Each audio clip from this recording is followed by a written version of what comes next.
This is the Stop Playing podcast with Sham and Shaka. I'm Sham. I'm Shaka. What's going on, Sham? Cooling. How you doing? I'm good. Yeah, we were just talking about our weeks. Can't wait to catch the listeners up.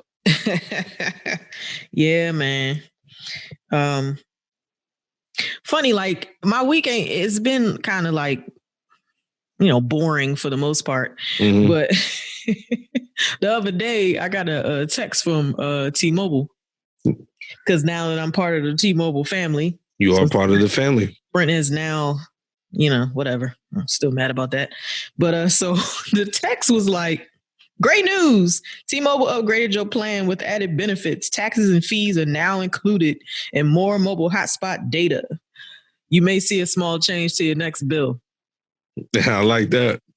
So I looked at that. I said, T-Mobile ain't slick. You ain't about to get me. You know why they're not about to get me? Because if I accept this upgrade, that means I lose my free Amazon Prime. I lose my free AAA membership that I get every year. I lose my free Hulu. So I lose my free title. I said, fuck your taxes. I will pay all the taxes you give me, but you ain't about to take away my free benefits. So you grandfathered into another deal, so you're keeping that one? Oh, I'm keeping my Sprint deal.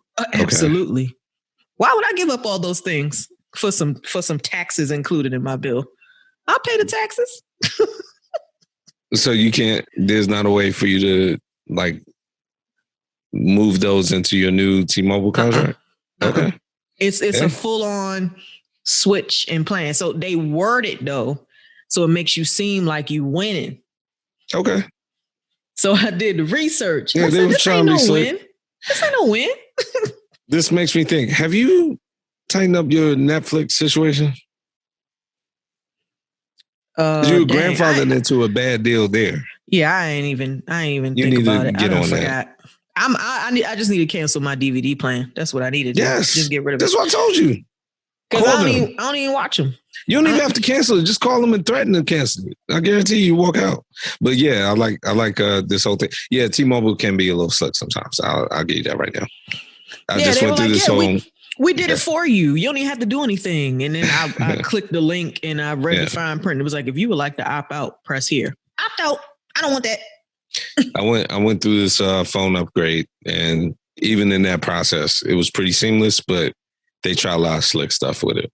So, but the new phone is here. The new case is here. Everything's good. I like this new phone.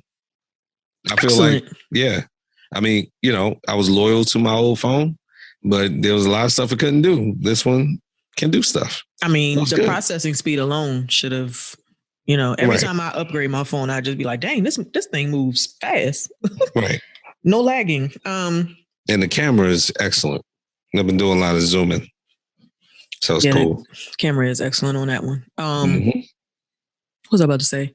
Oh, yeah. So I was thinking about that a little more, and I was like, man, just the AAA membership alone would make me not want to. You know how much AAA costs per year? Yeah. And Sprint was paying for that for me for free? Yeah. Hey, listen, as long as they let you keep that grandfather, I mean, that's a car deal and all kinds of deals. Yeah. So, keep it as long as you can. No, you're right. You're absolutely right. Other than that, I mean, I guess my week has been really, really good. Black History Month ended this week. So, Last day today. Sunday the 28th. So we'll talk about some stories, but in general, like every Black History Month, things come, things come on TV or whatever, or on your feed, and you want to honor the culture, but it's too short. It's too short of a month. It comes and it goes. Yeah, Comcast was doing all these like free movies. You could watch you can watch Brown Sugar for free all month, which is like a subscription service and all this type of stuff. Yeah. And I was like, that's cute and all, but as soon as I get used to it, it's going to be gone. Yeah. But it's also an incentive for people to buy it. So there's that too. If they take the time. But other than that, we'll talk about the vaccine a little bit, but got some good news there. And in general, Just been in the house chilling. So it's been good. Everything's been good.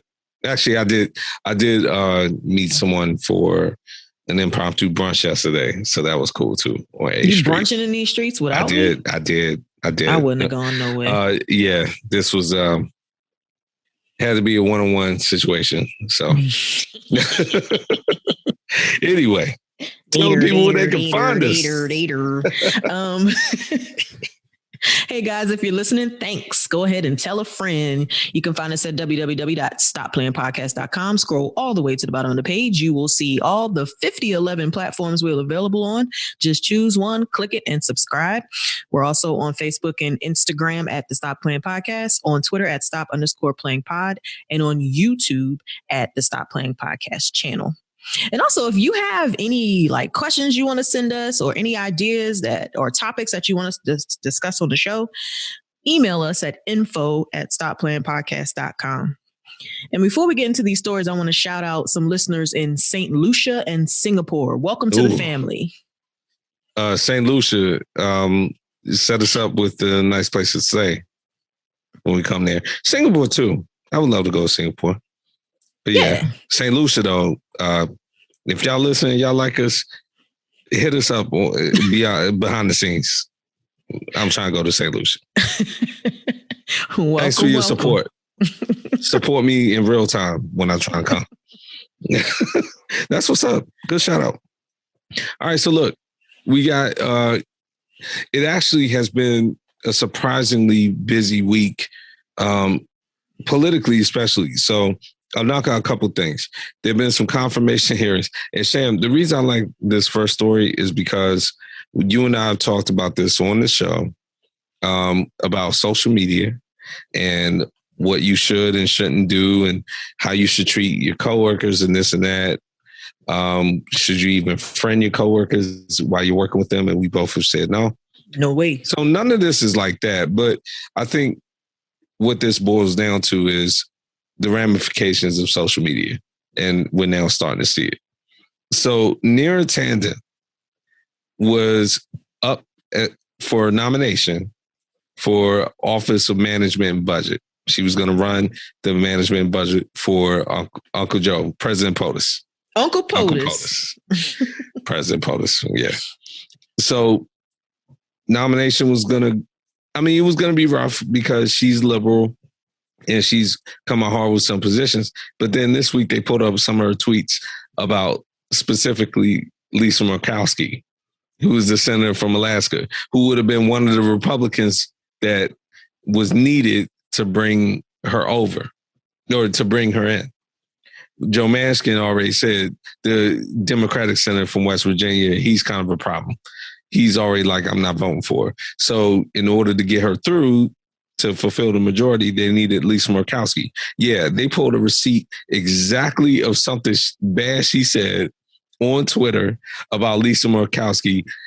And part of it was, ma'am, you must be high on your own supply. She actually put that on Twitter. And they pulled that this week during her hearing.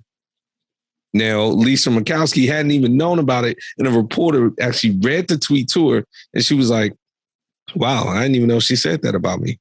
I need to do more research about her. So her nomination is in jeopardy. The lesson here is this. We're now starting to see how people, she's like 50 years old. So she's older than us, but old enough where she was active on social media. This was a tweet from like 4 or 5 years ago, where if you are active on social media and you are taking positions on people, you don't know what kind of ramifications. And we've seen that in the past. You and I probably both know people who have not gotten a job because their job went on social media and pulled something they did. But now we've seen it ratchet up to this level. That's why I never have my government name on my social media. Okay, well, that's a good policy, but I think they can figure out a issue. That's a good policy, though. No reason to make it easier, but yeah, you're right. So far, so good. Yeah, so far, so good. Just give them a fake name. That's it. Avoid all consequences. Then again, like I don't put things on social media that I would regret. But My social media policy is if somebody were to blow up my social media on a projector, I would defend it. Absolutely. Even if they didn't like, if people didn't like it, that's fine. But I would defend it full-throatedly. That's my policy. As you should, because you meant it. And I meant what I said. Posts, you definitely mean them. I meant what I said. Exactly. So some other things that were red flags, for her applicant for position of Office of Management and Budget, or run the Office of Management and Budget. Sorry. Mm-hmm. So apparently when she was running the Center for American Progress, she outed a sexual harassment victim and physically assaulted an employee. And she also helped a billionaire donor avoid scrutiny of his bigoted policing policy. Yeah, no, I mean, when I said earlier she was dicey, no, you're right. You're absolutely right. These are the things that made her dicey in the first place and made her nomination precarious in the first place. Because normally you want a nomination, if you're the president, to be like, 90 to 10. If some people want to, just be obstinate and oppose everything you do, that's fine. You don't want it to be a razor thin edge where it's like 51-49. You don't want that. So the fact that it was even this close is because of the things that you're talking about. And also the Republicans are out here acting like this lady is like so horrible, right? Which is hypocritical. I mean, she is. Let's not be. She's horrible for the things that she said and for some of the things that she's done. But let's not sit here and act like y'all didn't have a whole 45 up in there doing far worse things. Exactly. So now y'all looking like hypocrites. But also the Democrats are looking like hypocrites for trying to defend her as the nominee when y'all were the ones that was crying the same things that everybody else was crying about Trump. So no, this should have been vetted a lot better. Right. Throw it out. Find another person. And you know what? That's what gives me credibility and gives us credibility, because unlike Republicans, when we see a bad candidate and a bad decision, which I will get to in a little bit, call it out. This is a bad decision. You know what? She might be qualified, but there are too many problems. It's not worth it. Throw it out. Sorry.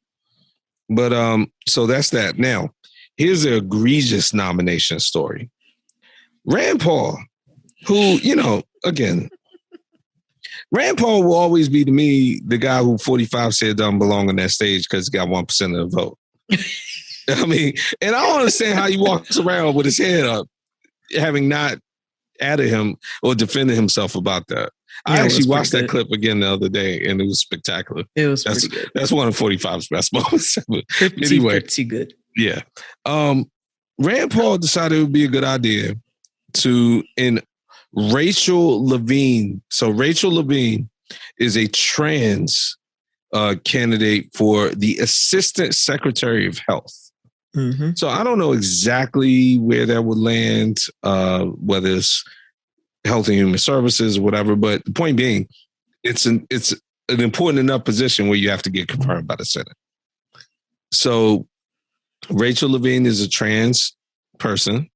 She came up, had her hearing, and Rand Paul decides to ask her a question about genital mutilation. And he's trying to tie it into being trans. He's like, what are your positions? And then he names this genital mutilation case and goes into all these specifics. And he's trying to tie it into the surgeries and things of that nature that trans people have to do when they transition from one sex to another. And it's like, I liked her answer, because she was basically like, okay, well, Senator, if you need me to come to your office and educate you and your staff on the transition from, a trans person's transition, I'll be happy to do that. Basically, you don't know what you're talking about. So next question. He's an ophthalmologist. So former ophthalmologist. So why are you sitting here pretending to know what goes on down there? How about you go back to checking people's eyes and making sure they don't have cataracts? How about that? You're gonna use this trans person's hearing where you're supposed to be asking about their qualifications for the office to ask about something that has nothing to do with their office.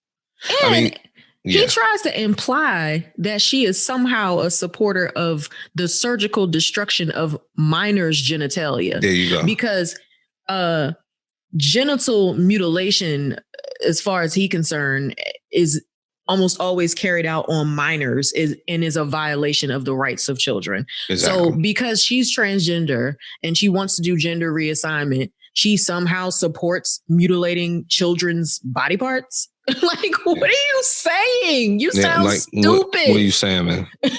That's why you got 1% of the vote. That's why 45 did that. But and it's like you're trying to demonize this person. So those were the two big nomination stories. Most of Joe Biden's cabinet has been confirmed. I believe actually Rachel Levine either has been or will be confirmed. I think the Rand Paul thing was an outlier, but most people are like, she's qualified, so leave her alone. But Neera Tanden, that one is not gonna go.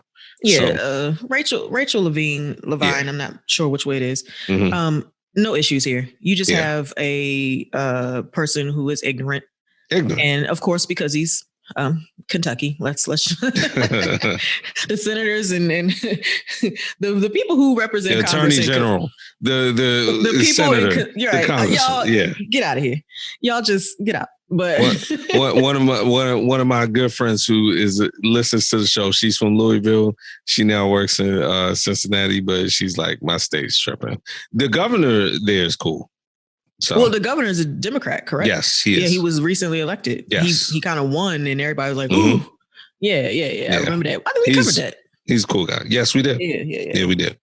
But everybody else did trip. All right, so staying in Congress, they passed the stimulus. So we now have a new. Now listen, Shem, I wasn't playing. We need to get a chart up of all the stimulus checks that are owed. Okay, because now they got another one coming. But in all seriousness, the $1.9 trillion stimulus package, it was passed by the House by majority vote. They went through budget reconciliation, basically rolled over the Republicans. Mm-hmm. And the Senate will do so this week, and then it'll be passed. So we'll put up our chart. But the point being, now the big thing is Joe Biden, Bernie Sanders, the progressives in general, they wanted to include a hike for minimum wage. So minimum wage could be $15 an hour. Mm-hmm. Joe Biden early on knew that probably was not going to pass. So it's looking like the overall bill will pass because of the way that they passed it through budget reconciliation. It allows for certain things to pass and certain things not to pass in the bill. And the Republicans will block the minimum wage. They will. Even in a Democrat-heavy Senate. Exactly. And they can block this because people like Joe Manchin are not going to pass it. I like the move to still put in the bill, even if you don't think it's going to pass, because it makes the Republicans go on record to say we don't want to hike of $15 of minimum wage. Mm-hmm. And I even heard some people this morning. It's Sunday, so I had my Sunday talk shows where I almost threw my remote through the TV, and there were people like, $15 an hour is going to lead to inflation. Like, that's too much. Too much. People can't. $15 an hour is not enough to be an adult and make ends meet in this country today. Yeah, it shouldn't lead to inflation. I think I was reading a quote from Senator Joni Ernst from Iowa. She's a Republican. Mm-hmm. And she said that a $15 federal minimum wage will be devastating for our hardest hit small businesses at a time when they can least afford it. I would buy that argument more so than the inflation one. But here's my counter to that. Okay, you're the government. How about you give some support to those small businesses and help them be able to afford it? And small businesses are supposed to be getting government support anyway. So exactly. Give them a little more to help them. But exactly. I think the bigger problem with this, and if I'm like reading their minds, because I'm like, hey, give people money, whatever. Like the federal minimum wage has been $7.25 since like 2009. Right.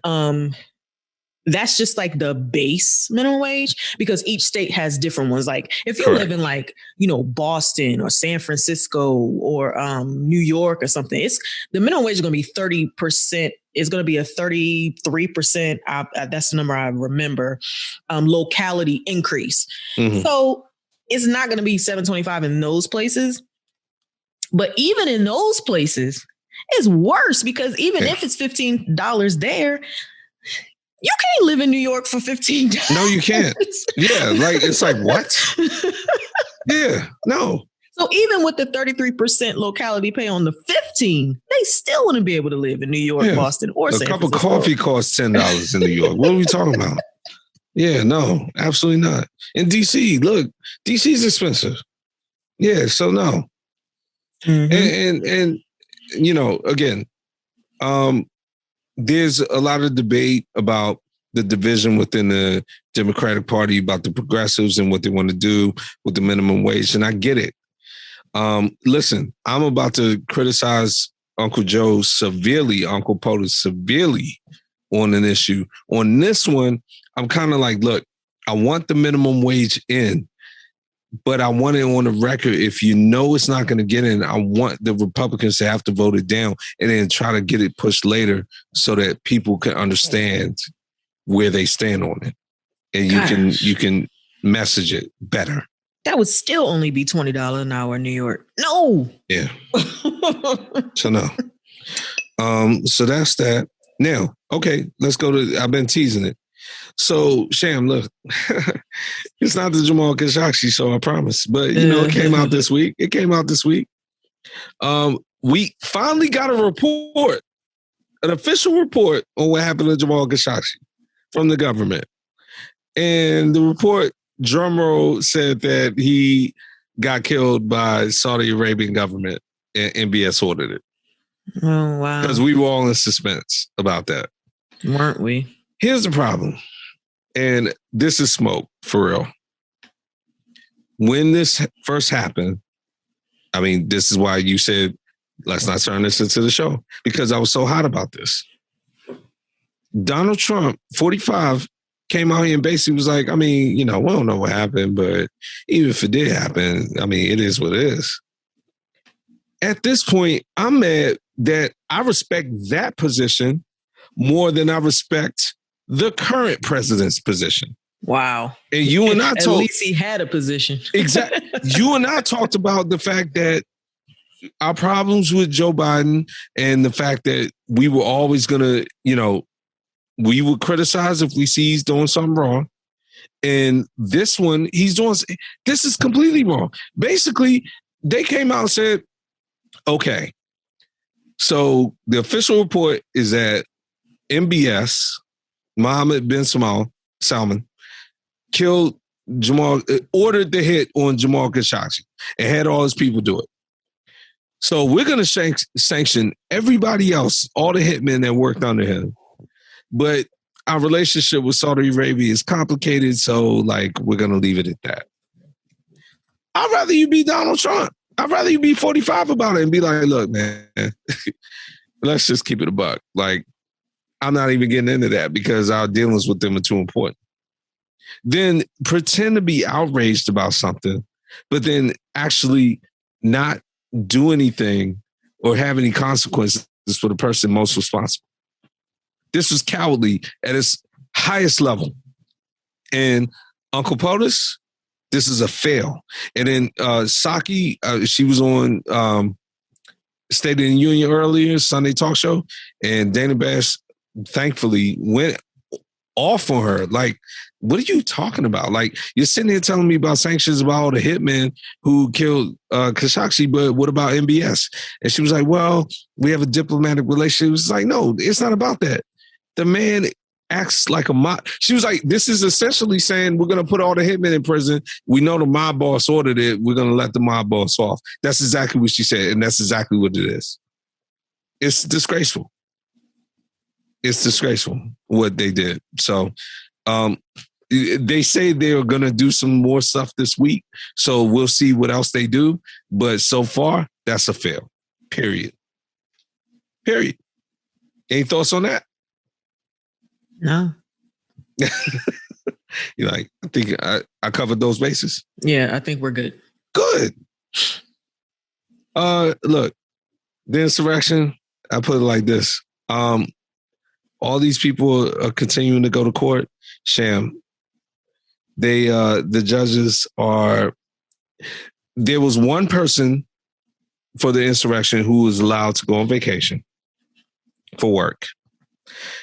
After the outrage about that hit the fan, most of the defendants in the insurrection are not allowed to even have bail or stuff like that. But they are using the fact that 45, they said 45 told them to do it. That's their defense, for real. And actually, I didn't know the dude who had the horns and the face paint, the shaman, they called it, the QAnon shaman. His defense was 45 told him to do it. He asked for a pardon for 45.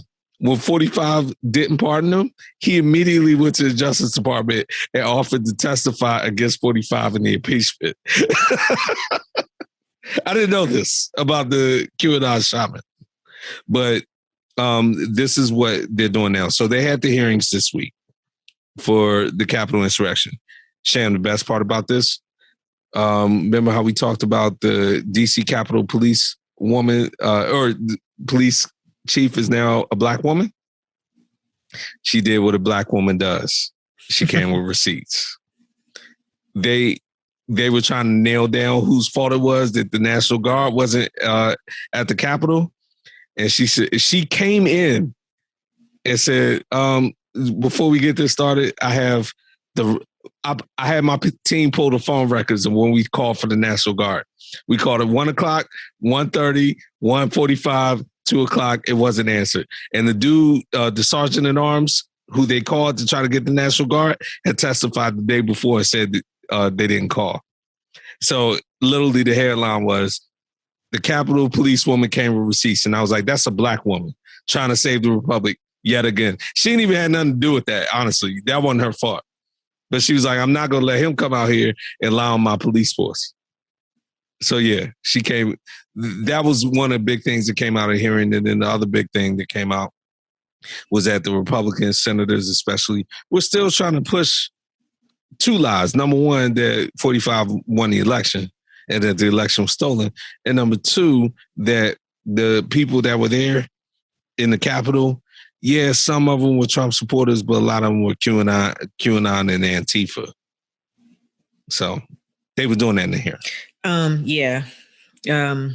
Trump's very own FBI director said that Antifa didn't even exist. So correct. It's like Antifa's it's like an idea, guys. It's not. Yeah. It's not a real thing. Yeah. Stop. Right. Yo, I am chuckling my head off at your president 45 appearance. Oh, CPAC. At CPAC today. Yeah. Yeah. Now, I haven't actually seen any of the video because I was watching the game. Have you seen some stuff? Enlighten us. Well, I mean, he basically used it as his platform to say that he's running again in 2024.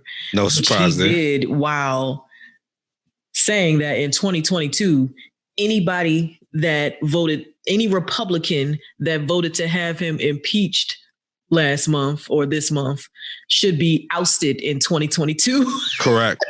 Do not reelect these clowns. Not playing. Also, that letter he wrote, yeah, he's done a little bit of stuff in between last time. That letter he wrote about Mitch McConnell, that statement, where he was like, he basically was like joning on him. He was like, he's a dour-faced, like, bore. You know, he was kind of talking about his looks as well. But yeah, 45 is still out here and he's still running. Yes. Yeah, he's out here just like blasting anybody who he thinks went against him in the last month or so. Basically called out the Wyoming representative, Liz Cheney, called her a warmonger. said, get rid of anybody who voted against him in the impeachment. In the primaries, he said, oust them in the primaries. Don't even let them get to the general election. He also said that Joe Biden has had the worst first month of any president in American history. Said that Biden was weak and ineffectual, under the control of the Democratic left wing. Mm-hmm. He said he's anti-job, he's anti-science. I mean, just went down the line. Yeah.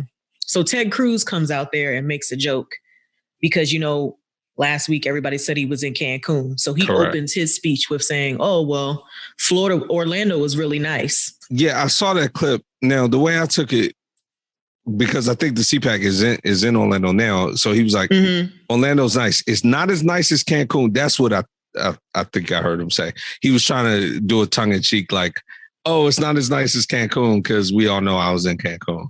Right. But either way, you should have been in Texas. Oh, no. I mean, he's horrible. Making a joke about how your whole state was like suffering from climate change while you decided to take your kids to Cancun. I mean, you sent me the image of him just shamelessly pandering, giving out like water bottles and stuff like that when he came back. Mm-hmm. Because he was trying to get a good PR. He's horrible. I saw what they call a straw poll from CPAC. Yeah. 55% of the Republican Party believes that Donald Trump should be the nominee for 2024.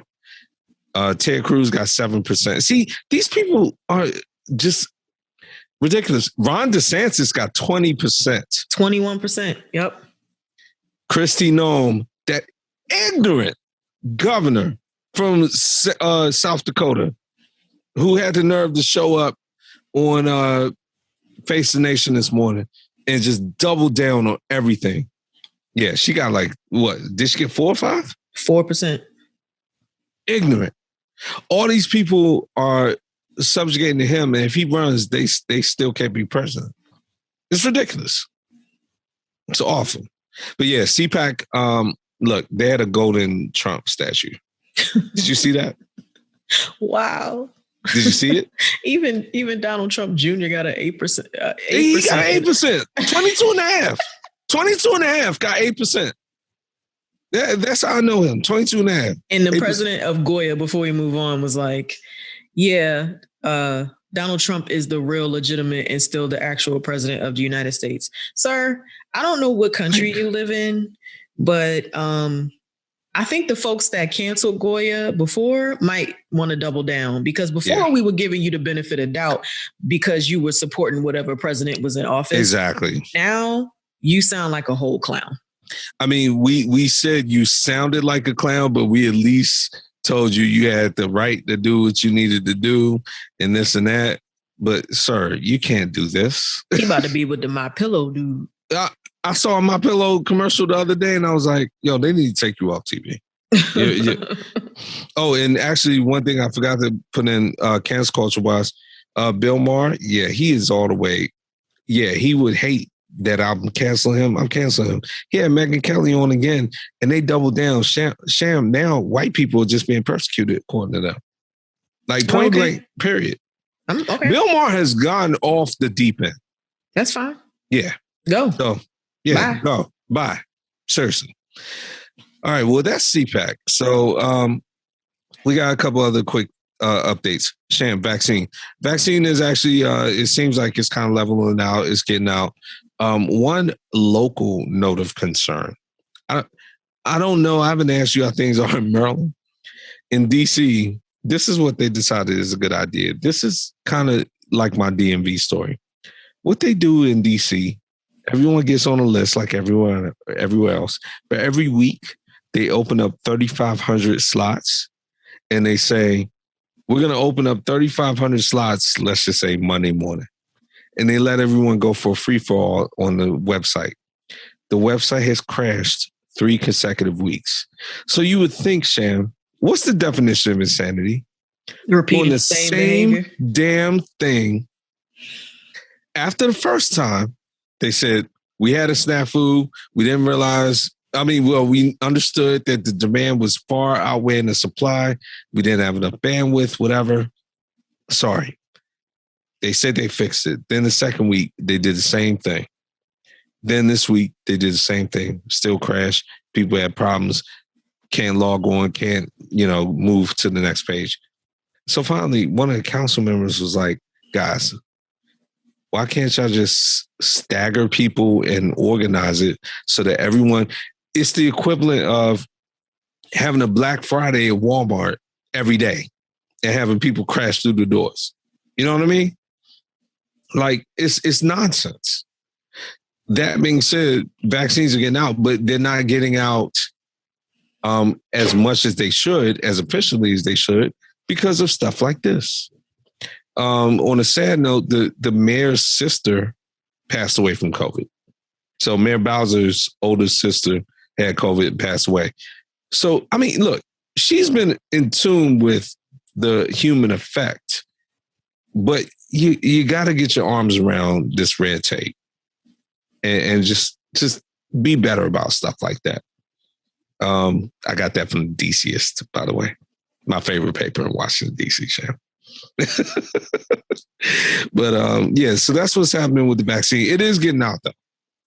I think the 100 million mark by, April, the 100 days of the Biden presidency.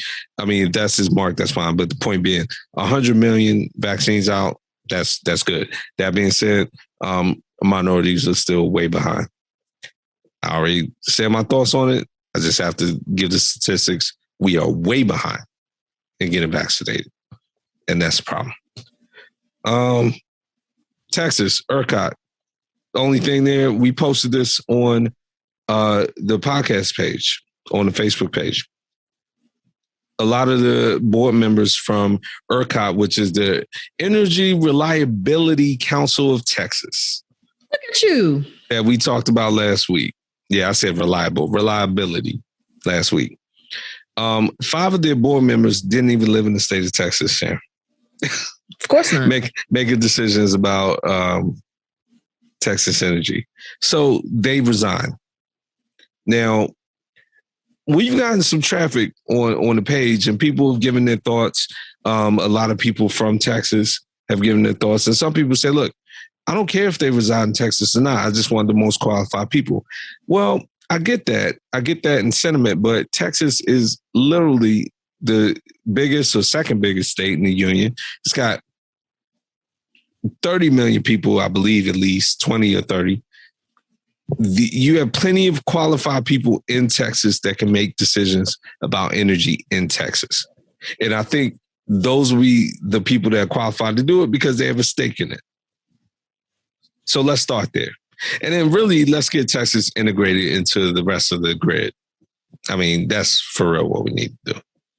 But that fallout happened this week. So, you see that story? Yeah, good. All right. Now, Sham, we got some tea, bad tea from in New York. Andrew Cuomo, who, listen, we liked him during the pandemic. He was handling it okay.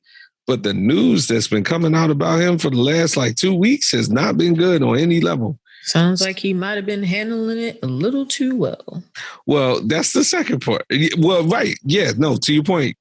A lot of those statistics that were coming out, they're saying he was fudging statistics. He was covering up fatalities, especially in nursing homes and stuff like that. So that was kind of bubbling up a couple weeks ago. And it actually looked like he was going to get out of that by saying, look, I wasn't hiding any numbers. No, I wasn't pushing the numbers out to the media, but whatever. But it looked like it was kind of a controversy, but he was going to step up. The second it looked like he might even escape from that, then there was an accusation of sexual harassment from someone who used to work for him. That was one. That was last week.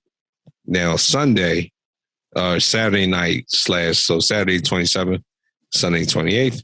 / there's another accusation. So now we got 2. Once you get 2, then it becomes a pattern. Sam, I've already been hearing people talk about Andrew Cuomo needs to step down. Period. I don't know. Look, early stages in the investigation, but these stories are not looking good. He's already apologized for inappropriate comments he said he's made. I saw that. So if you even going that route, you're kind of giving a little bit of a lane to say that there's some truth to this. It's not a good look. Yeah, now if he's going to step down. I mean, yeah, if he's going to step down, it's definitely not a good look. Yeah. You know who was happy to chime in? Bill de Blasio. Yeah. And they even said, yo, no love lost. This is a personal vendetta. You're just trying to, whatever. But so I'm sure if he was allowed to be on Twitter, 45 would have been all over this. Yes, he would have. I'm surprised he ain't talk about it tonight. It's just he probably didn't hear about it yet. But so that's him. And then we got a couple of grab bags, don't we? Yeah. News stories before we wrap up. So one of my favorite things about this show when we first started was that we would always have these like random news stories from other parts of the country that just like were crazy. Correct. Now this first one, I don't know if it's crazy or not. It could be genius, but let's talk it through. So there's a famous steakhouse in Brooklyn called the Peter Luger Steakhouse. Mm-hmm. And Brooklyn, just like the rest of the country, restaurants have a low capacity these days because of COVID. Mm-hmm. Now, for a while, they had a 25% capacity, but they recently got bumped up to 33%. So what they've done is filled the seats with wax figures from Madame Tussauds. Okay, I'm with that, actually. Little ambiance. However, how do you feel about walking into the restaurant and sitting down next to or standing at the bar next to John Hamm from Mad Men, who does not move, but holds drink in hand and just stares? I'll take a bunch of pictures, and depending on how I'm feeling. Or sitting across the table from Michael Strahan, smiling at you, all stiff like. You know what? I'm with it. It's like going to Madame Tussauds. They literally have Michael Strahan sitting across from Audrey Hepburn in her character as Holly Golightly in Breakfast at Tiffany's. They're literally just sitting there staring at each other at a table, frozen. Now, look, I think in the beginning, I would go in and be like, oh, this is kind of cool. But then I'd be kind of creeped out after a while. Like, yo, I'm trying to eat my food. Why is Michael Strahan just like staring at me? This is like a little weird. I don't know. I mean, look, I don't know about him staring at me. I agree with you. But no, I like it though. You take your pictures. Yeah, I'm with it. So yeah, I thought, that kind of helps with keeping the spirit of the Wax Museum alive. Yes. And Madame Tussauds is closed right now, but it's about to open up pretty soon. Like I want to say either tomorrow or the next day. So those wax figures will be taken out of there and put back into the museum. But in the meantime, they're chilling at the Peter Luger Steakhouse in Brooklyn. I've never been to Madame Tussauds or Madame Tussauds, like I say, how do you say it? Never been. I have not either. And there's one right in DC. Absolutely. Yeah. Because they do a lot of political figures. Yep. And I've been to Vegas, I've been to DC, I've been to New York, and I've been to London. Each one has a Madame Tussauds, and I've not gone to any of them. Mm-hmm. Yeah, no, that's a good one. And then we had another one. Yes. So this one, I had to say this one for last because this is crazy. So a lady was out, I think she was out skiing with her family or something. They were out someplace. And she had to stop and use the bathroom. So she goes into this outhouse or whatever. An outhouse? An outhouse. Okay. They're out in Alaska. Soul school. They're out in Southeast Alaska. And she goes into this outhouse in the back country and she was attacked by a bear inside the outhouse. So imagine you go and you sit on the toilet, or you shouldn't be sitting on strange toilets. Maybe you stoop, you squat a little bit. And then she feels something like come out. A bear was like under the toilet seat. Oh my God. And he came up from like in the toilet. A bear? Yes, a bear. Like a whole bear. A whole bear. And then her brother heard her just like screaming. And she's like, he's like starts running. And the bear had like bit her on her butt. Oh my God. And so he walked up to the toilet seat and like opened it. And there was just a bear's face sitting there, like at the same level of the toilet seat. So I'm thinking to myself, how you just open the toilet and don't look before you squat or sit down? Yeah. You ain't see that bear there. Yo, the last time I saw a bear, like in the sense of in action, was The Revenant. You ever see that movie? Nope. With Leonardo DiCaprio? I know about it. Yeah. That was his only Oscar. They finally gave it to him, and rightfully so, because they showed him fighting a bear. Well, getting just destroyed by a bear, essentially. And yeah, that's what I envision when someone says, "Oh, I was that close to a bear." Like, yeah. And how do you not?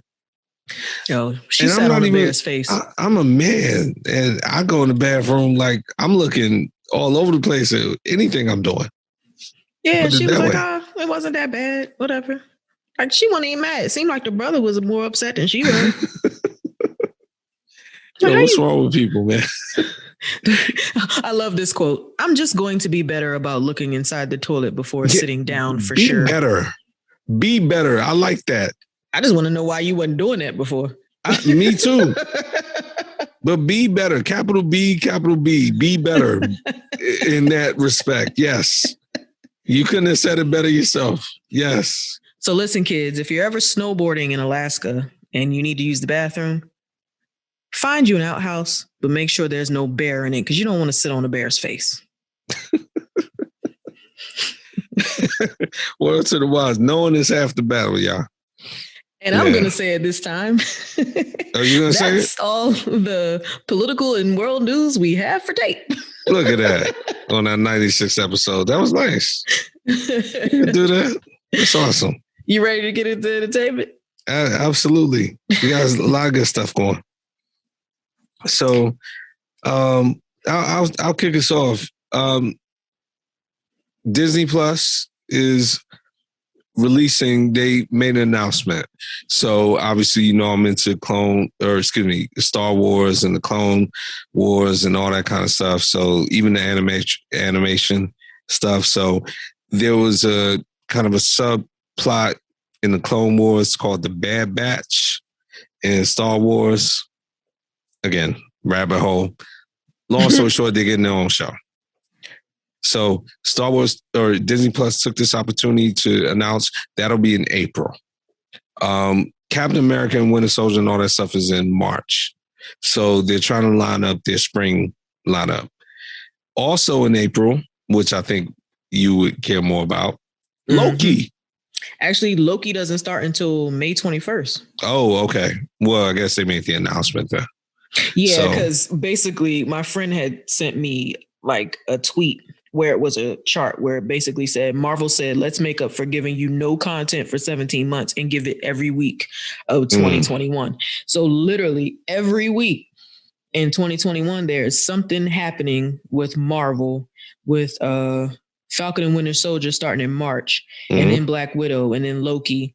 Then Shang-Chi comes out after Loki in the movie theaters. And then that's when the What If series, that's the animated series where they switch out some of the plot lines and change them.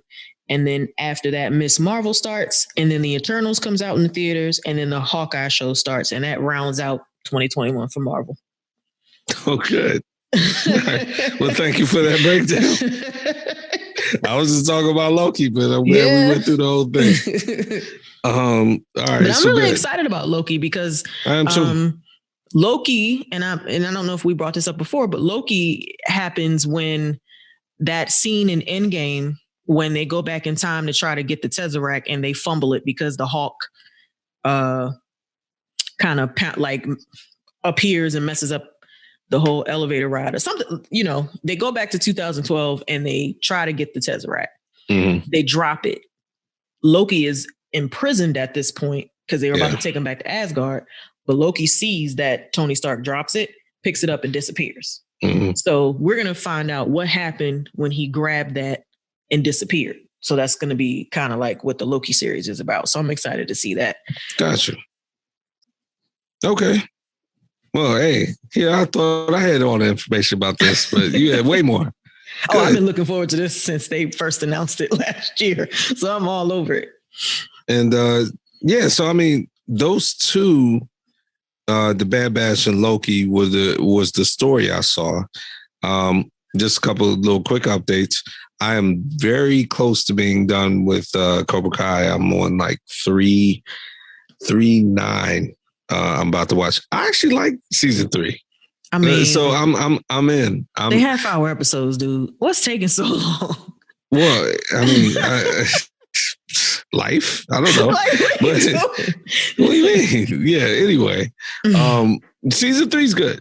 That's excellent. I'm good. I had reservations about what they were setting up. I actually liked the payoff.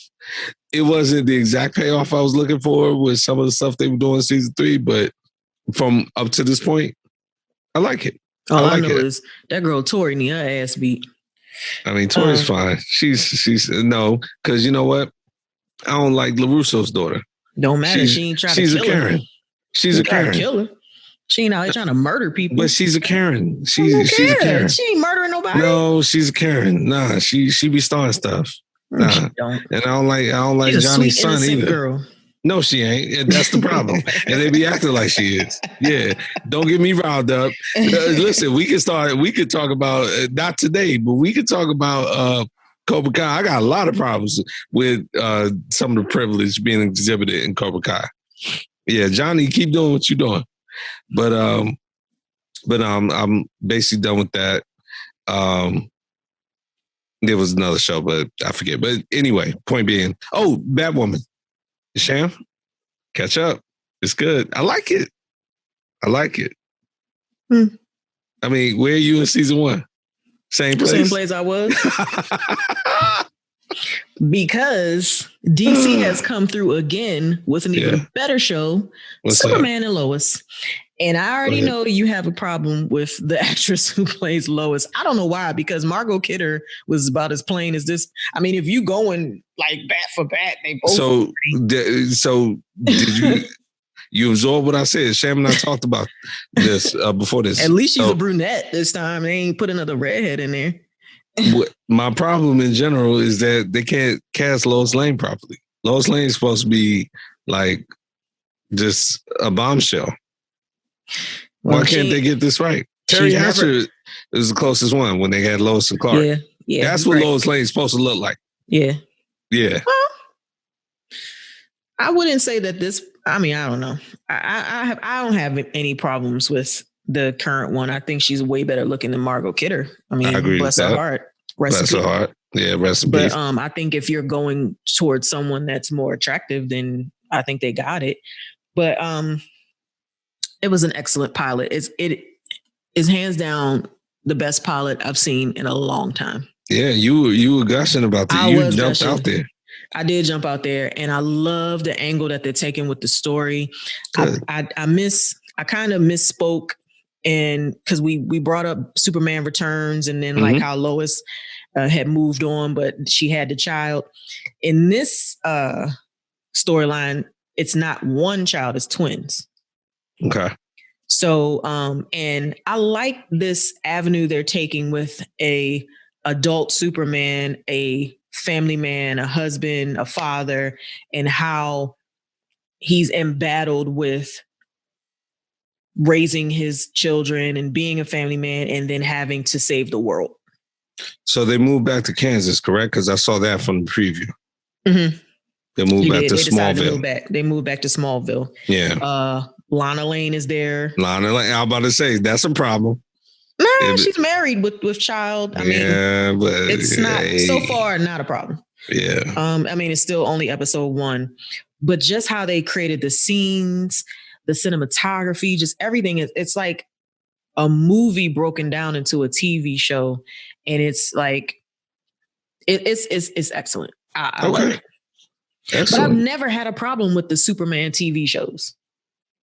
Okay, right. So they've always been kind of like Lois and Clark. I loved Lois and Clark. Smallville was excellent. Smallville, yeah. Smallville was good. I didn't get into it until the end, but yeah, it was very good. Yeah, no, listen, I'm excited.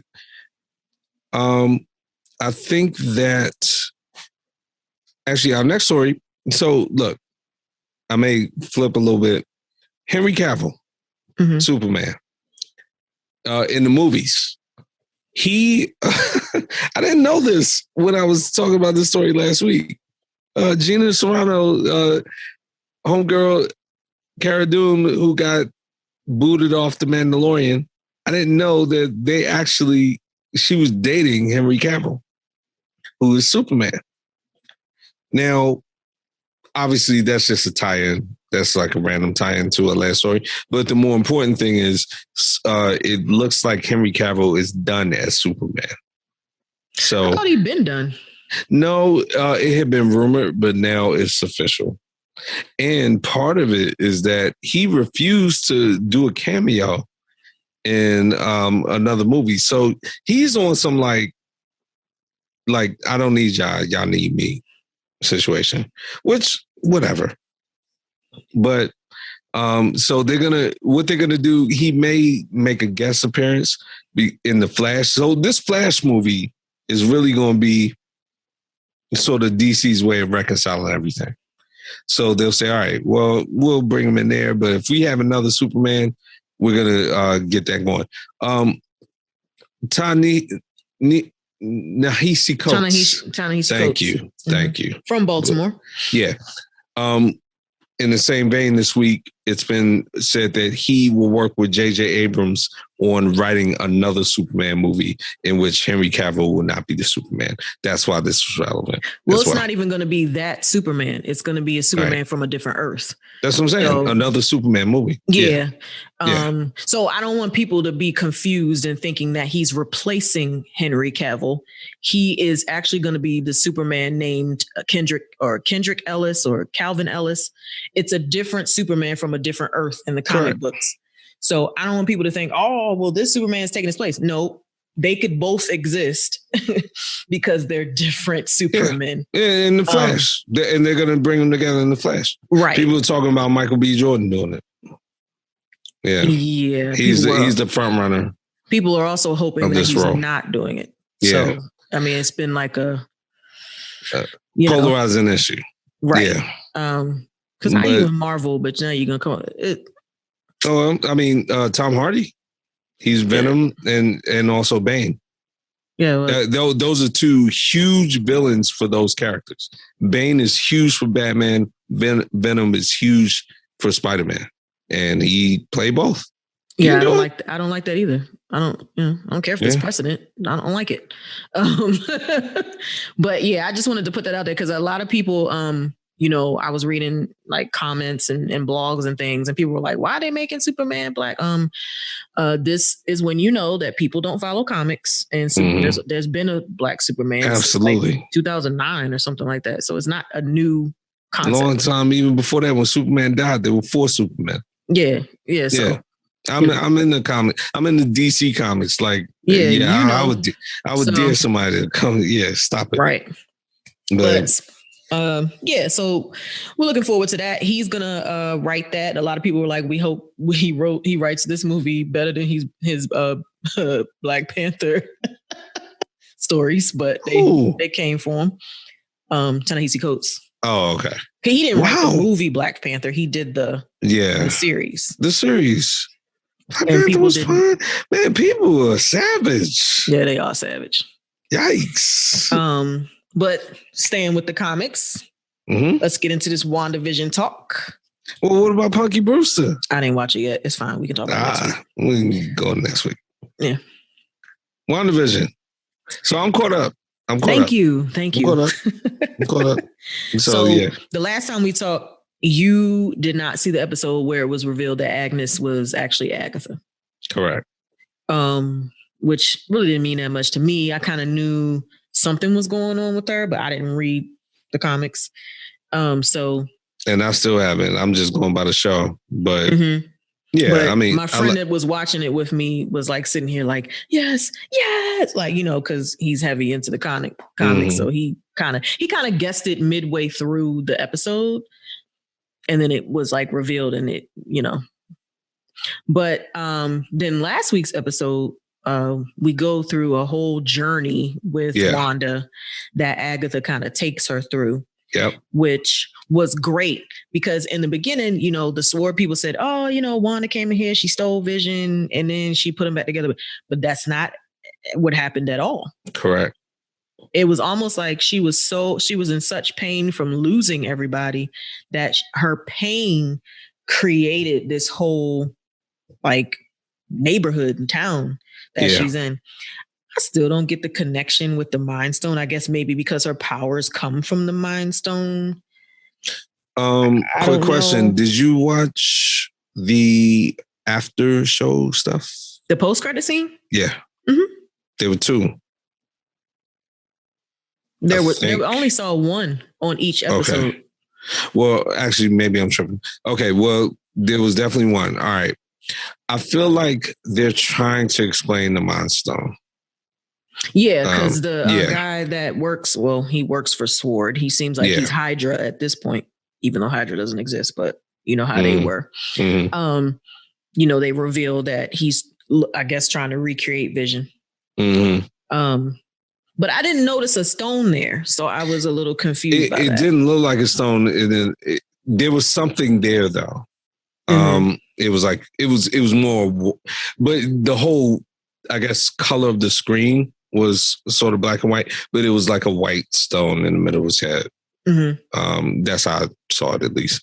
But yeah, look, I really like what they've done. So I guess next week will be the finale for season 1. Episodes. Yeah. I really like what they've done. I think that I always respect and admire when a show says, okay, we want the audience to trust us to kind of do something different at first and maybe not fully explain it, but allow us to take you to a conclusion. And I think they've done that well. I think they've paid off, you know, okay, well, it was just this sitcom-y thing earlier and nobody understood it. So I respect them for doing that. And honestly, I didn't really care that much, to your point, I didn't really care that much about WandaVision, but watching this has made me care about those characters, which I can respect that. I like that. Yeah, I ain't really like Vision. I was like, he was pointless. Right. But not pointless because he had his existence led to a lot of things, but I just, I thought he was whack. I do like, though, that now we know why we went through all those decades, because when she was growing up, her parents had her watching all the shows to learn English, which is what a lot of people from different countries do. They watch television and learn how to speak English. That's right. Somebody actually told me to watch cartoons in Spanish and telenovelas. In Telemundo. Yeah. Somebody told me Spanish. That's right. So I thought that was really cool. Because it's like, it's one thing to study a language in a classroom. It's another thing to watch it play out in everyday form. And when you're watching the news or when you're watching TV, you get more of a context in the sense of colloquialisms and stuff like that. So it makes you, it burns the language. It makes you absorb it better. And I can respect that. I know I liked a lot of things about this episode. I think they did a really good job of kind of, look, I remember watching Nick at Night and watching like Dick Van Dyke trip over the Audubon and all that stuff. The Patty and it was like, show. Yeah. And it was one of those things like, I can understand how somebody could be like affected by that and use that in their memory and stuff. So no, it was great. I think they did a really good job. Yeah. Excellent. I think, MCU, they get it right, man. They know what they're For doing. the most part. I think sometimes they get a little, comfortable, but for the most part, absolutely. Listen, compared to DC, I mean, whatever. Not a shot. Yeah. As a DC fan, it's disgraceful. It's like being a Raiders fan watching the Chiefs win the Super Bowl. Excuse me, but yeah, no, I'm excited for the finale. I like what the actress who plays. Excuse me, the actress who plays the, I guess, villain at this point. I've always liked her. I think she's very funny. Mm-hmm. And then I always forget. It's easy to forget the actress who plays Wanda. Elizabeth Olsen. She's the baby sister of the Olsen twins. Mm-hmm. And she's such a better actress than they are. I mean, better actress and just more normal person in general. It seems like, yeah. Although they have all the money in the whole world. They do. I Googled them the other day. It's like randomly. Yeah, they sold all their little makeup products and all that stuff. Their father stupid money. Their father is what all child stars wish their parent was to them. Like when they were babies, he set up like all the like publishing, distributing, all of that stuff. They owned everything since they were babies. Nice. Well, so she's good. This is an activity for her. Well, that's their money though. It ain't hers. I mean, she is in the family. What that mean? Oh. Yikes! Yeah, you're right. You be seeing behind the music. They worked for that money though. They be like, yeah, that's my brother, but Aunt. them twins worked for that money. Yeah. But yeah, so WandaVision, I'm looking forward to this season finale on Fridays. It should be pretty good. I know it's going to be some shock value. That's what I'm waiting for. I like my sister woman, Sergeant Rambo, whatever. Tiana Parrish. Yeah. She's star of Chirac. She's everything I want. I never saw Chirac, and I heard myself on the podcast a couple of weeks ago going on it, but I was like, I heard it was trash, so I didn't watch it. No, it is trash. Yeah, she's in it. She's the star of the movie. And Nicholas Cannon. Isn't Angela Bassett in it? I don't remember. Oh, okay. But Nick, the whole movie, like it was Nick Cannon and it was Tiana Parrish's characters. They were a couple. Okay. And it kind of went, so yeah, they were the main stars of the movie. All right. Well, yeah, she can come across my set, but yeah, nice. Anyway, Frasier is returning. I don't see a need for this, but whatever. Now, all right. I am curious about this. Frasier was a very good show. Excellent show. And at the time, I think it did a lot to show that if done right, not so much a reboot, but a spinoff can work. And spinoffs, it wasn't the first spinoff by any means, but it was probably, I would probably consider it the most successful spinoff ever.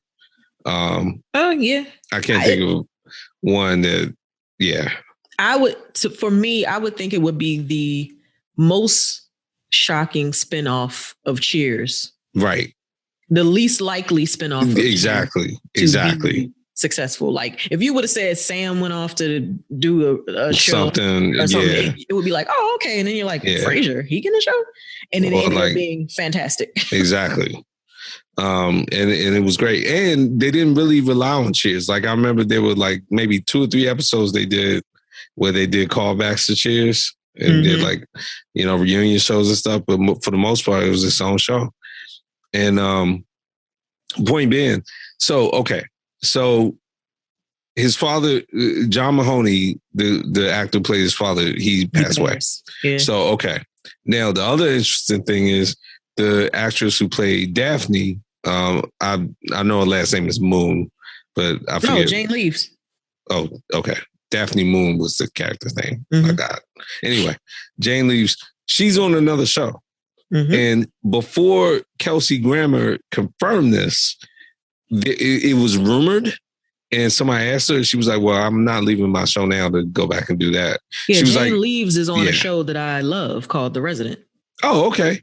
And she said, okay, well, you'll be happy to hear this. She was like, well, that's nice. And okay, I haven't heard about it, but I'm not leaving The Resident to do that if they call me.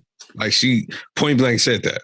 Now, she didn't have any animus against Frasier, but she was like, I like what I'm doing on here. Yeah, and the timing is bad. Yeah. Why leave a job to go to another? You don't know how long. You got a secure gig. Yeah.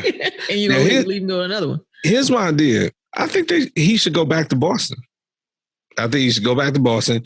And you don't need to necessarily turn it into a full-blown Cheers reboot, but incorporate, like, make it a hybrid, like incorporate some stuff from Cheers.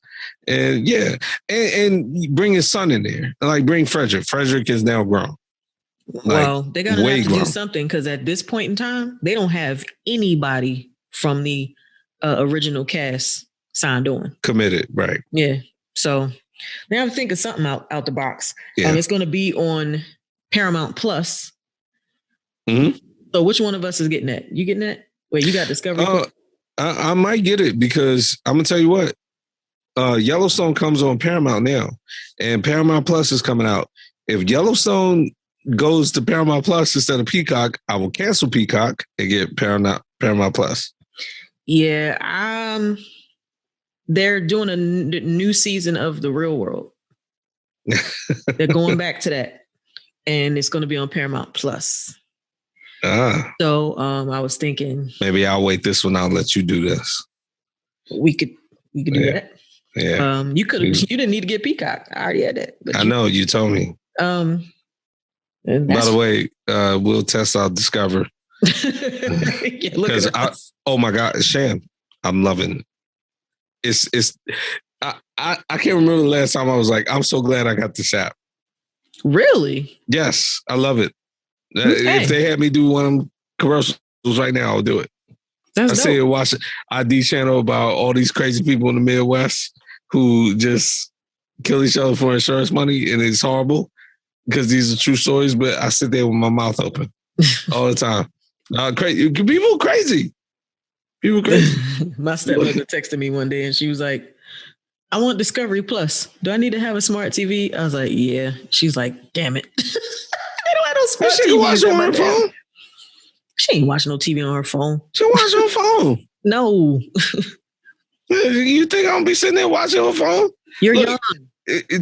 Chin in my hands. People over 60 ain't watching TV on their phone. I know, right? I told my mother that. She was like, "Oh, I'm supposed to watch this on my phone?" No. Nah. Yeah. Nah, I ain't even dropped the little knowledge that she could just plug in a Roku. I said, I don't even want to confuse her. Yeah. So you ready to get into some sports? Always. Let's do it. All right. My boy's in the news, Sam. You know, it's never a good thing with the news. The Raiders? Right. Oh, because you might get Richard Sherman? Richard Sherman. Russell Wilson. Look, You're gonna be reunited. We don't have per diem contracts to pay Richard Sherman. Richard Sherman, his salary demands are too exotic for us. We go with this. No, all right. We are allegedly on Russell Wilson's quote unquote wish list. There are 4 teams.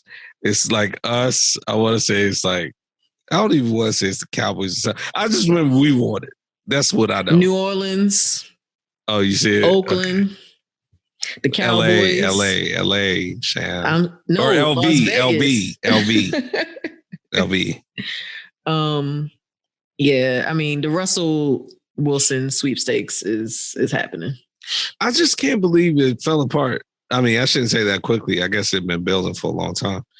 But, and I feel him. Listen, the story I heard was that he cited an example this season where he went to Pete Carroll and the coaching staff before a game, talking about a game plan, talking about the offense, and was blown off. And he was going to him like, look, I feel like we should be more aggressive. I should get the ball in my hands quicker. Our line is not good, so I want to try to just be more like I don't want to just sit there in the pocket and wait for a sack that's going to come because our line's not good. And he was trying to contribute to the offensive scheme, and they blew him off.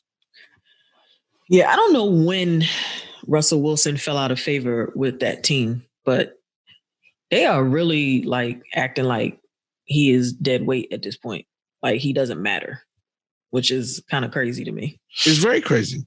And now I think that's why he's releasing stories like this. Like he's also acting like, hey, they were holding me back. So look, let Tom Brady have been on that team and asked him to beef up the offensive line and see what exactly done. Look, I've been on record here saying Derek Carr was not a problem last season. He wasn't. He's playing very well. Defense was your problem. Our defense was a complete problem. That being said, I've heard talk about us orchestrating a 3-way trade where we would like ship Derek Carr to Seattle. There'll be some draft picks involved with like Chicago or something like that. Or maybe ship them to Chicago. They give us some draft picks and then we would take that and package that to get to Seattle to get Russ. That's a very simple explanation, but that was the gist. I wouldn't have a problem with that. Look, I'm not actively trying to run Derek Carr in an organization, but if my phone rings and I pick up and they're talking Russell Wilson, yeah, Derek Carr, start packing your bags. If we can make a deal, like that's crazy. So I'm very happy. And you might get Richard Sherman too. Yeah, I mean, look, we got to work out per diem and give him a little card and all that. Hey, man, you get, $100 a day. Yeah, I don't know where he's going, but I know it was mentioned that was one of his it was on his wish list. He wanted to go to Vegas. Who wouldn't want to go to Vegas? Why not? Right? Yeah. So crazy times in the NFL. Cam Newton. Yeah. Did you see that clip? Is that what we're talking about? I sure saw the clip. Okay, you lay this out for us. Cam was doing a camp for a bunch of high school kids, putting on a camp like he does. He always does camps, off-season camps. And one of the kids felt like it was necessary to heckle him. Yeah.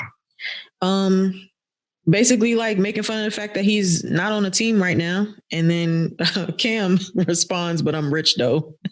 And the kid is like, you ain't going to be. So Sam, keep going. How do you feel Cam handled that, and how should it have been handled? I just kind of feel like you never argue with a kid because it's pointless. You got to be bigger than that. Although I can understand the reaction because humans are reactive. I get it. In that split second, he lost his mind.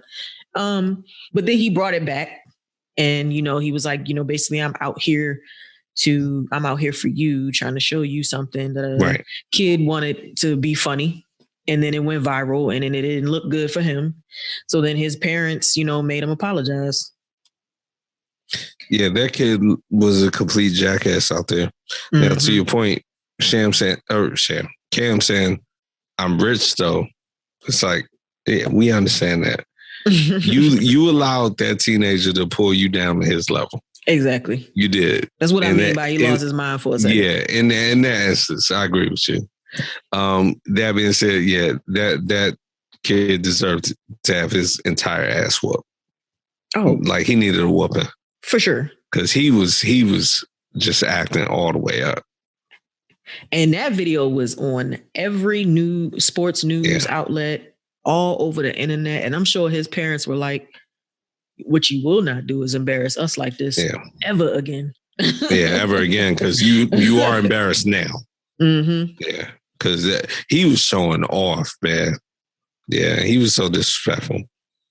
It's like, it was very disrespectful. Yeah. It's like Cam is running this camp for y'all. But yeah, I'm rich. You don't say I'm rich to a teenager and like shout back and forth with a teenager. You don't do that.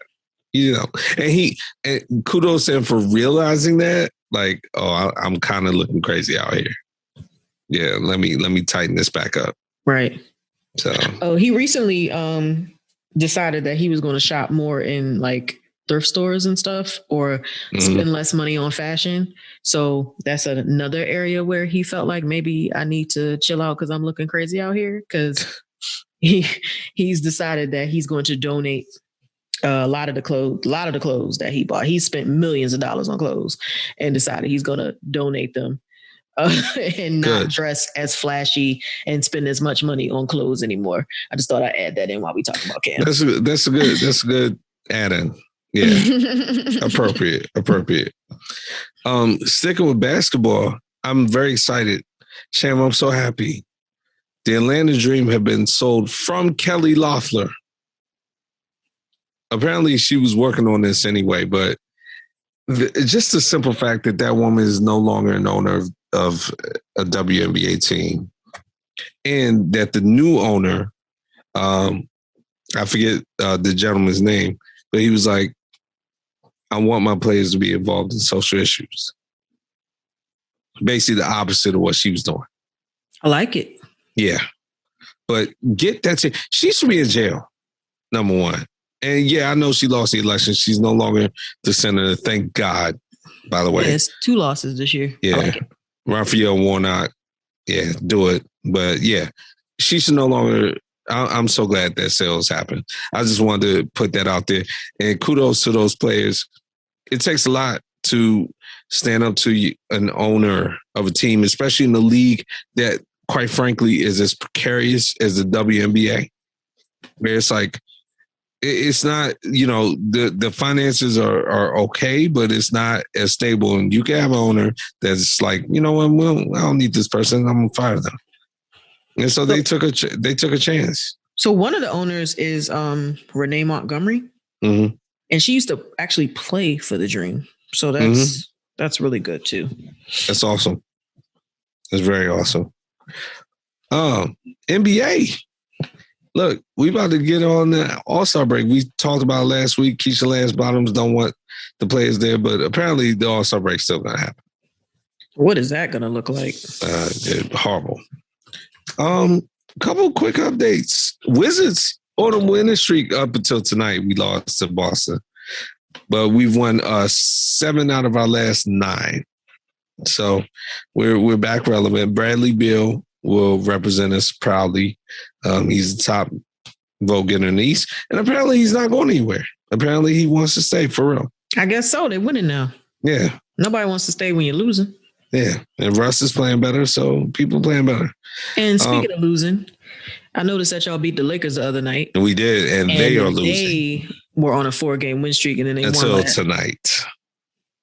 Smashed. No. They were on a 4-game losing streak, and they won last night, and then they lost tonight. I thought they won tonight. They played Golden State, or maybe is that an all game? Did the Lakers win tonight? Yeah, I think they played Golden State tonight. Oh, okay. I didn't see, but smashed them. So they lost 4, then they won. Now they're on a 2-game streak. Yeah. So today will be 2. Okay, yeah, I didn't know they even played yesterday.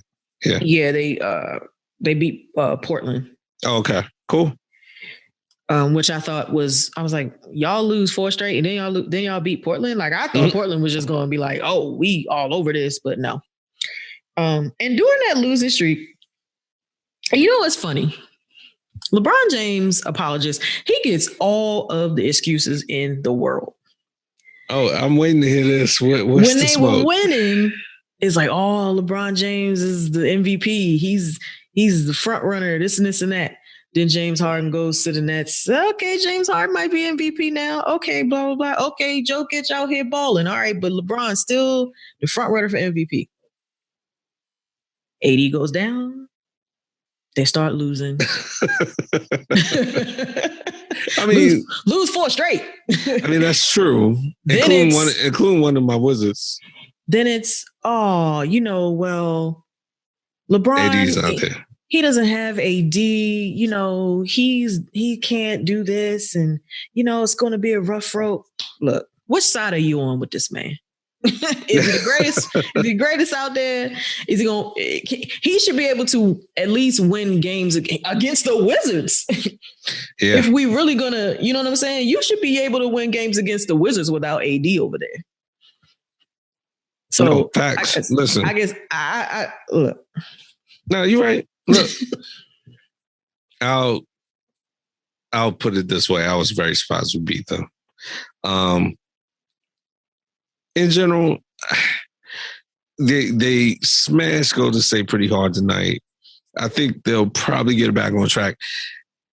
They clearly need AD. However, especially in the Wizards game, because I watched the entire game, LeBron just looked like he was like tired / I'm not going to say not interested, but just kind of like bored in the game.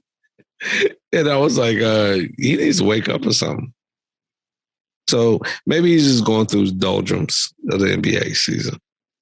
Yeah, he's old. He feeling it. And he needs help. He does. I guess. He needs help. I guess. So and it's okay to say that he needs help instead of trying to make it seem like, you know, not just for you, but just in general. Mm-hmm. So they were going through a story. Brooklyn Nets are doing well. You know, I think you alluded to earlier. I think James Harden is getting serious consideration for MVP. So we'll see how that pans out. Other than that, I mean, I still don't know what exactly to make of Giannis and the Bucks. I don't. Giannis needs help. I mean, he does. He needs help.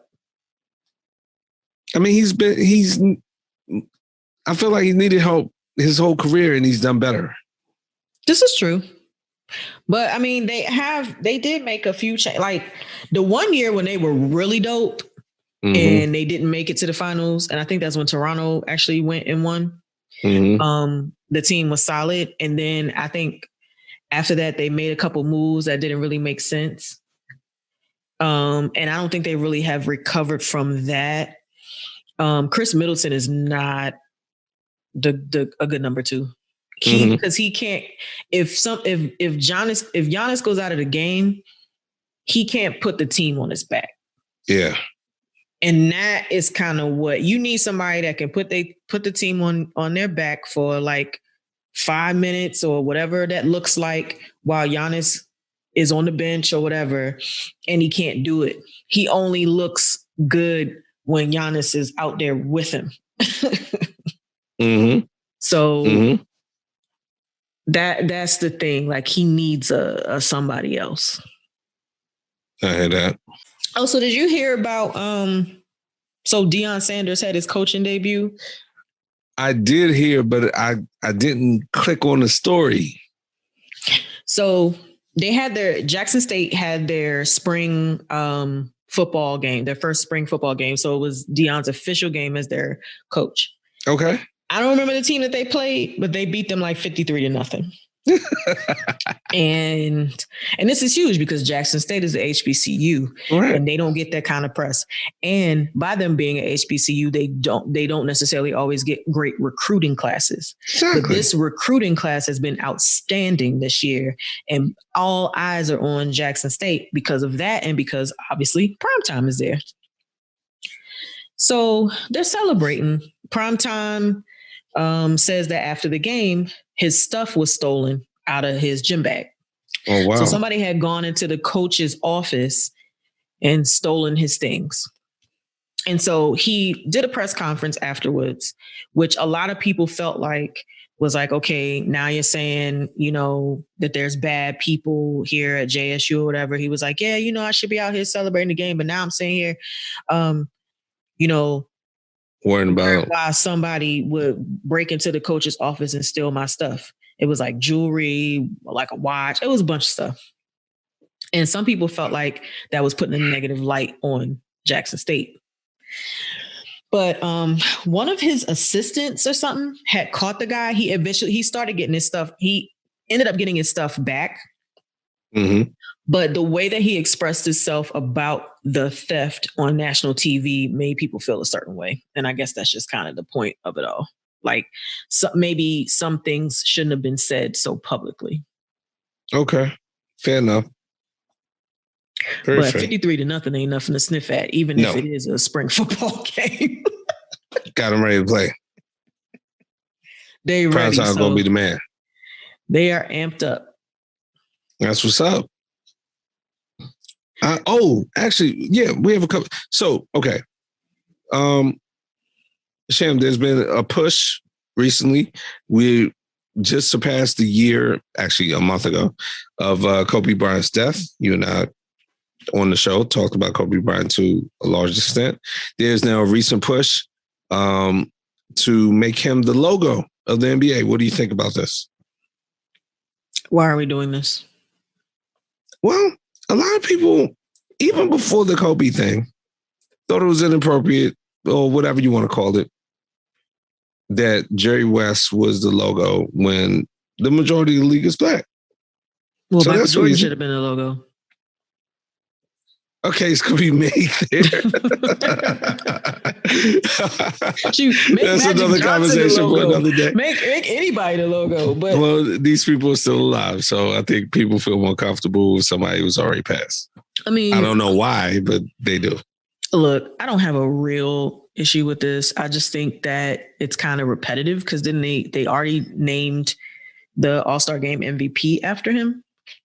Yes, they did. So that was kind of like the NBA's tribute to him. So the whole logo thing is just kind of like, I mean, do we need another thing with Kobe on it? So depends if on that other thing didn't already happen, I probably would be like, oh, okay, whatever. I'm about to say, depending on how sentimental people are. Mm-hmm. That's funny. Now, what's not funny? Jeremy Lin, you sent me this story. So lay out to the listeners, please. I read it and it was very disturbing. What's happening with one Mr. Jeremy Lin? Jeremy Lin, who is Asian, and Mr. Linsanity, who he's in the G League now. I didn't realize that. I thought he was still on an NBA roster. Has been called coronavirus on the court. Awful. Is he Chinese though? I think he is. I'll look it up. I think he is though. I think he is. But either way, like, you know, there are Asian people walking around the streets being blamed for coronavirus and they ain't even been to China. But yeah, it's like during trash talk on the basketball court, he's been called coronavirus. And, you know, his statement was, being a 9-year NBA veteran doesn't protect me from being called coronavirus on the court. And he went into great detail on his Instagram about some of the racism that he and other Asian Americans have experienced. Awful. And what's even more awful about it is it's coming from black people. Oh, absolutely. Yeah. Yeah. He didn't say it, but we know it. Yeah. Because we just said that the majority of the players in the NBA are black. Mm-hmm. No, I mean, they totally know what they're doing. Excuse me. It's ridiculous. And actually, that's all I had. All right. Well, oh my God. This episode of the Stop Playing Podcast with Sham and Shaka. And Shaka has a finger up. Now, I do. We were talking about episode numbers. So this is episode number 96. So all that speech I gave about all the albums that came out, so that will be applicable to this episode. 96, we disagree, but I still have to say 96 was the best episode, or excuse me, best year in hip hop. Definitely. Okay. Period. Yeah. I mean, I definitely agree that 94 and 96 were pretty great. Yeah. I can't think of any jersey numbers with 96 at the moment. That's a high number. Yeah. It's it's a lineman of some sort. Yeah, he out there, but we don't know him. He's out there. Nice. So that wraps up this episode of the Stop Playing Podcast with Sham and Shaka. Check us out on Apple Podcasts, Google Podcasts, Spotify, or your preferred podcast app. Remember, if you're listening on Apple Podcasts, please leave us a rating and a review. We would love that.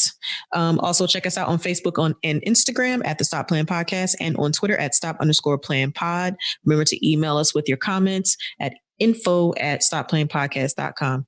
And as we always say, no double dipping unless it's the podcast. Keep your chips on the plate, and we'll talk to you again real soon. Stop playing.